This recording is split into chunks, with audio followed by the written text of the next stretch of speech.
Hi and welcome to my channel. So in today's video, I'm going to share with you everything about career progression in the UK. If you're a carer, for example, or you've got no experience and you're thinking to yourself, I need to progress into healthcare, into nursing, into the NHS, into whatever it is you want to progress into. I'm just giving practical examples just to put this into context. So if you're new to my channel, obviously you're welcome. If you are a returning subscriber, as usual, I appreciate your time. And look, if you're watching this right now, you're part of the top 1% of people interested in investing in their own personal and professional development. So you're welcome here, and I know you're going to find a lot of value from this particular video. So I'm going to be sharing with you the steps that you need in order to progress in your career.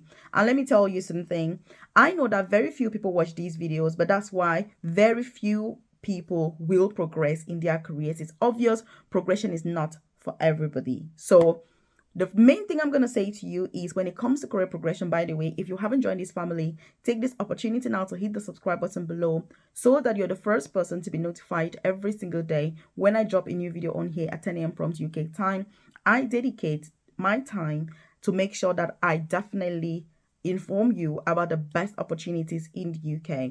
So the best thing when it comes to career progression, and the most important thing indeed, is to know that the thing that takes you from point A to point B will not take you from B to C. And the things that the things and the people and the resources and the effort that takes you from C to D is not going to take you from D to E, which means that every stage of your journey, you're going to require different skills, different type of support, and just different mentality as well. So I do have a newsletter. I've dropped the link in the comment section below. Join the newsletter. It's completely free. You drop your name and email and you're part of the newsletter. So check out the comment section below. I've dropped a link there for my free newsletter. When you join, I send info about free visa sponsorship opportunities directly to your inbox. Whether you're in the UK looking to switch or you're still out of this beautiful, amazing country, you're going to get that information directly to your inbox.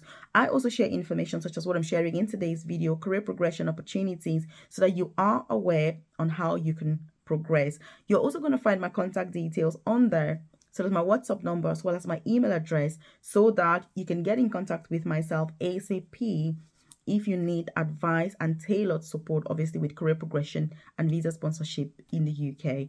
Because I'm all about you work less, you earn a lot more, and you retire early. Because that's the mission. That's why you and I should be in this country or wanting to move to this country in the first place. It's not to work until you and I drop. It is not worth it. So what are we talking about?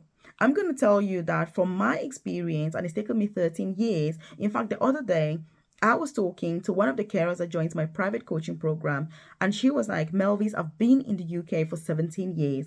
Not once have I thought about career progression until I started watching your videos on YouTube, and you go on about career progression, about your experience, about your journey. And I thought to myself, look, I can do this. I can also do this. And that's why she contacted me and joins my coaching program.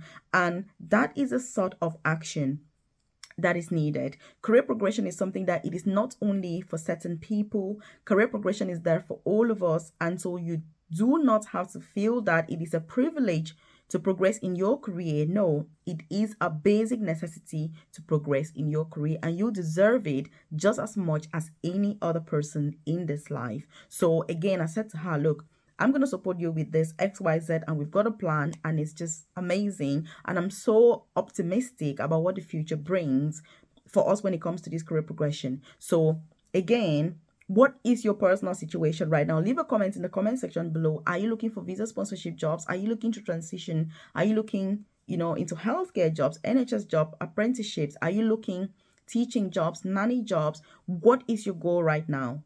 Are you happy with your current situation? Do you require any support? If so, what specifically do you require support? We leave that in the comment section below, and I'll be able to do more videos on it or just provide some more information excuse me, to be able to guide you on that process and through that journey.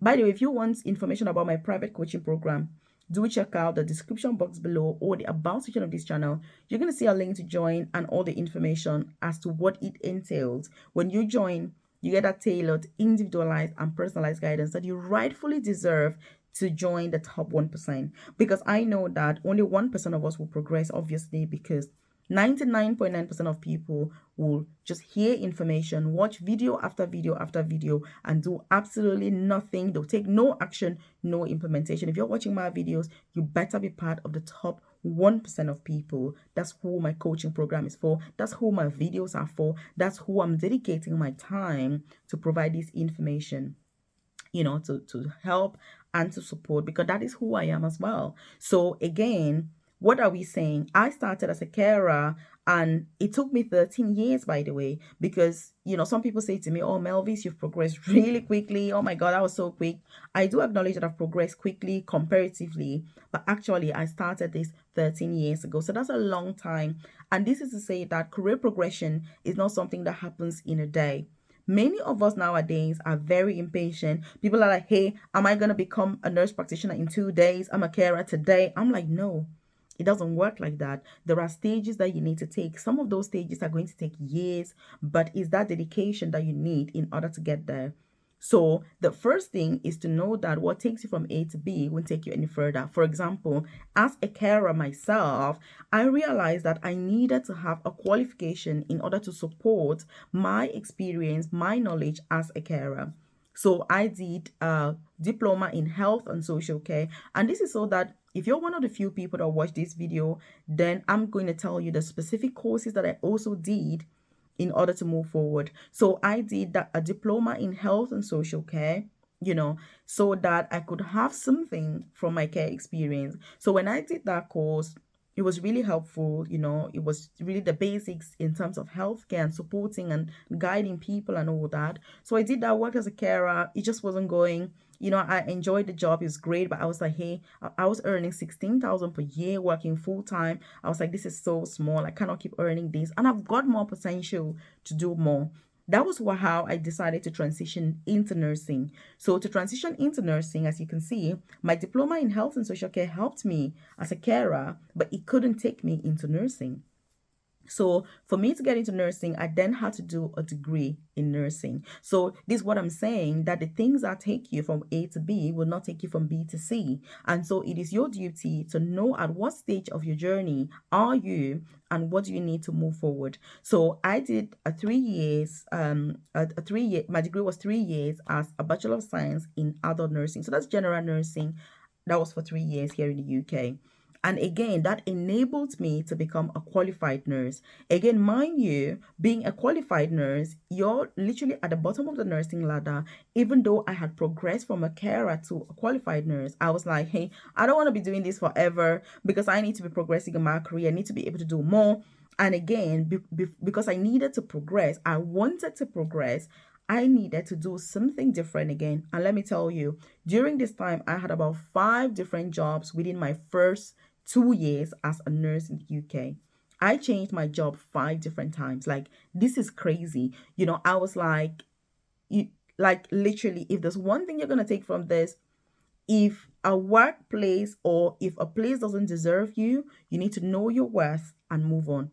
Many of us are staying way too long in jobs that do not deserve us, jobs that don't appreciate us. You don't need to be doing that. I personally don't do that. So that's how I moved on. And then because I wanted to progress into senior nursing jobs, senior nursing positions, my nursing degree had helped me become a nurse, but it wasn't enough for me to progress into more senior positions. So again, I needed to do something else. And that was when I did my first apprenticeship. So apprenticeships, that's where UK employer would pay you to work for themselves, and then they will pay your university fee so that you can study and work at the same time. I go on about apprenticeships. They are an amazing opportunity right now to study in the UK. And by the way, even if you're on visa sponsorship, you can indeed do apprenticeships. So they're not reserved for only a few, but everybody can do it. But they're very competitive to apply. You better be on top of your game, otherwise it's very, very challenging. But I've shared extensive, detailed videos on here about various apprenticeships that you can pursue in order for you to also do that. So I did an apprenticeship in mentorship in nursing. So that was master's. That was a master's course. So when I got that, I eventually got into various senior nursing jobs. So senior nursing positions in terms of management. And so I was like, this is so good. I'm now in management. I'm really comfortable. I'm earning a good salary, and this and that. But after a while, I thought, look, this cannot be the end of me. I need to be able to grow even higher. And that's how it is when you're somebody who, like me, is very keen on career progression. The more you progress, the more potential you have to progress, and the more you're willing even to progress. That's how it works. Because when you get to a higher level, it increases your chances of getting to the next top. It increases your chances. But if you're just stuck at the bottom, you're going to be stuck there for a very long time. And that's why people that don't progress, they're just stagnant, the same level. It's not helpful. So you've got to be taking those actionable steps that you need to move from A to B, from B to C. Some people are going to take longer than others, but it doesn't matter. It's not a race. It's not competition. The main thing is that you should be progressing progressively through your journey and not stagnating or worse still, regressing. So like I say, if you're enjoying this content, by the way, hit the like button. Let me know that you enjoy content like this, and obviously I should do more. Also, do share this video with your friends, colleagues, loved ones, so that they're aware of some of these opportunities and pathways that are available in the UK, so they can pursue these pathways in order to enhance their own skills, their own earning potential, and even the satisfaction. Because career progression doesn't only come with earning more. It's not just about earning more. It's also about feeling satisfied about what you're doing, feeling fulfilled about the role that you're undertaking on a daily basis. So that is really what it's about. And so when I got into those management jobs and I was thinking, oh my God, I need to be able to do more. And I decided to become an advanced nurse practitioner to transition into that at the time. And then I was told, Melvis, you've got to do a master's in order for you to do this again. So I had to go back again. That was when I did my second apprenticeship. And this was after doing so many other in-house courses, e-learning courses, and all of that. And I did another master's for 3 solid years to become a qualified and certified advanced nurse practitioner, which is what I am currently. And it's a very autonomous job. It is something that you work at a very senior level, very high paying. But as you can see, it's taken me all that time to get to all those different stages. And so, you know, like any qualification that you have is only going to take you so far, and after that, to move on, you're going to need other things. But it's having the courage and having the will in order to keep on going.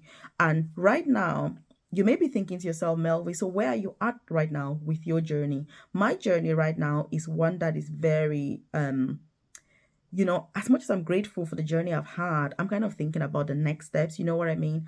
Because for me to progress any further, obviously I'll need to get into like more like management and things, which, because I'm now at the most senior clinical nursing job and there's nothing else further that is more clinical than what I'm doing, which means that I'm a little bit stuck, obviously, with where I am. Because many nurses or professionals normally get to this job at a much later, you know, time in their career, which means that they just retire. But because I've been able to get into this job so early on in my journey, I feel a little bit stuck, considering I'm still in my 30s and I've still got over 30 years to work as a nurse. But luckily for me, I'm planning to retire pretty early, and I've got no intention whatsoever working until I'm 80 years old. We're still 90 years old as the retirement age keeps being pushed. So I've already been told, by the way, that if I want to progress to being a nurse consultant, I need to be willing to undertake a PhD. So that's a professional doctorate in advanced clinical practice. As you see, the bar keeps getting higher. So you do one thing, then you need another one to go forward, then you need another one, and it's an endless pursuit that then ensues. So I've been told, if Melvis, if you want to become a nurse consultant, which is something that is basically the only thing I can consider now, because there's nothing else really to progress into, you know, from where I am, I'll need to do a PhD. Some employers would offer me that nurse consultant job so that it's just about consulting if I am accepting to undertake a PhD. Some want you to have a PhD before they take you, but many employers obviously will accept you, give you the job while you're studying for your PhD, or on the promise that you are willing to undertake a PhD. So again, the reason I'm sharing this in such detail is so that there are different stages that you need at every stage of your journey. Where are you with your current journey? Leave a comment in the comment section below. What do you need support with to get to the next step of your journey? Whether it's free visa sponsorship, whether it's moving to the UK, whether it's switching from within the UK, getting an apprenticeship, getting into healthcare, getting your PIN number as a qualified nurse, getting your NMC registration. It doesn't matter what it is. And do feel free to contact me, by the way. My contact details are in the comment section below. And if you need that support, then you can check this out as well.